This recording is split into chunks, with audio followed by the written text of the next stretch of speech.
جناب فضہ کو اتنا رتبہ اتنا مقام ملا. آپ نے کبھی غور کیا یہ پنجتن کی خدمت کیسی ہے کہ ہے کنیز لیکن قرآن میں تذکرہ ہے. سورہ حل اتی ذہنوں میں ہے نا, سورہ حل اتی. دیکھیں قرآن میں جگہ جگہ اللہ نے ہمیشہ کہا سونے چاندی کے برتن ہوں گے, جنت میں سونے اور چاندی کے برتن ہوں گے. سونے کو عربی میں کہتے ہیں ذہب, رال ہے بے ذہب, اور فضہ کہتے ہیں چاندی کو. سورہ حل اتی جناب سیدہ کی شان میں نازل ہوا. پورے سورے میں 4 مرتبہ فضہ آیا, 1 مرتبہ ذہب نہیں آیا. اللہ نے چاندی کا تذکرہ کیا, سونے کا تذکرہ نہیں کیا. یہ چھٹے امام نے بتایا کہ اللہ نے جناب سیدہ کی کنیز کے احترام میں سونے کا ذکر ہی نہیں کیا.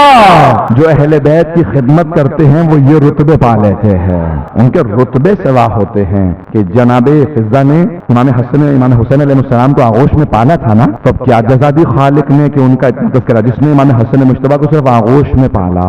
اسی لیے اہل بیت علیہ السلام اتنا احترام کرتے تھے امام حسن حسین علیہ السلام کہ جناب فضہ وہ بڑی شفقت سے, بڑی محبت سے, احترام سے امام حسن حسین کے یہاں تک الفاظ ہیں کہ جناب فضہ کہتی ہیں میں نے اپنی آنکھوں سے دیکھا کہ جناب سیدہ پوری رات عبادت کر رہی ہیں, اور جیسے ہی دن آیا تو دوبارہ بی بی چکی بھی چلا رہی ہیں, امام حسین کا جھولا بھی جھلا رہی ہیں, اور بی بی سو بھی رہی ہیں کہ پوری رات جاگتی رہی, لیکن جھولا بھی چل رہا ہے, تسبیح بھی جاری ہے, چکی بھی چل رہی ہے. چکی چل رہی ہے, تسبیح جاری ہے, جھولا جھل رہا ہے. میں نے تعجب کیا کہ بی بی آپ آرام بھی کر رہی ہیں. عزیزان گرامی جناب سیدہ نے کہا بابا کے ساتھ عبادت کا اثر یہ ہے کہ جو صدیقہ کبریٰ ہوگی, جو صدیقہ کبریٰ ہوگی, تسبیح جاری رہے گی, عبادت جاری رہے گی, اور دنیاوی کام بھی ہوتے رہیں گے. کہ جس کی پوری زندگی تسبیح و تقدیس میں گزر جائے, جس کی پوری زندگی تسبیح و تقدیس میں گزر جائے. توجہ تو ہے نا لوگوں کی میرے ساتھ کہ جناب فضہ اس ہستی کا نام ہے جنہوں نے جناب سیدہ کی خدمت کی, اور 40 برس تک جب بھی کوئی سوال کرتا تھا تو بی بی قرآن سے جواب دیتے تھے.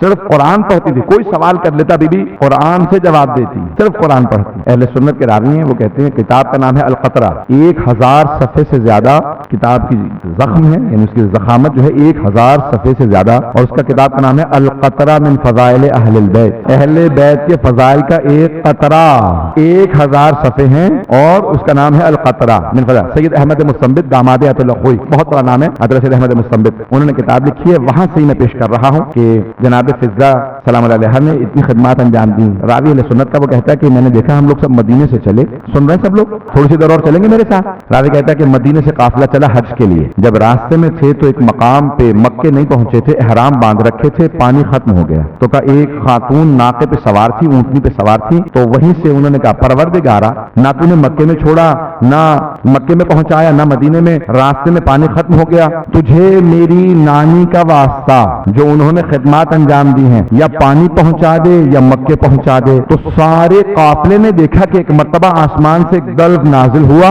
ایک ڈول نازل ہوا جس میں پانی تھا, انہوں نے خود بھی پانی پیا, سب کو سیراب کیا. راوی کہتا ہے میں بہت پریشان ہوا. پھر ایک مرتبہ ہم مکے پہنچے, جب مکے پہنچے دیکھا کہ ان کے طواف کا اپنا ہیبت و جلال ہے. میں نے ایک مرتبہ قافلے کے کچھ لوگوں سے کہا کہ مجھے اس خاتون سے ملنا, کسی طرح سے ملاقات کرواؤ. کہا آپ کون ہیں, کس کا واسطہ دیا تھا؟ کہ اللہ نے فوراً واسطہ رد نہیں کیا, فوراً اسی وقت پانی نازل کیا. کہا میری نانی کا نام فضہ ہے, میں مسکا ہوں اور میری نانی کا نام فضہ. کہا میری نانی نے جناب سیدہ کی اور اہل بیت کی اتنی خدمت کی ہے کہ اس کے صلے میں ہمارے خاندان میں جب بھی کوئی پریشانی آتی ہے ہم جناب فضہ کا واسطہ دیتے ہیں, پریشانی دور ہو جاتی ہے. لوگ اہل بیت کے واسطے پہ تعجب کرتے ہیں, لوگ تعجب کرتے ہیں اہل بیت کا واسطہ کیسے رکھو. عزیزان گرامی جناب فضہ جو کنیز ہے جناب سیدہ, اللہ ان کا بھی واسطہ رد نہیں کرتا. یہ خدمت جناب سیدہ کا نتیجہ ہے.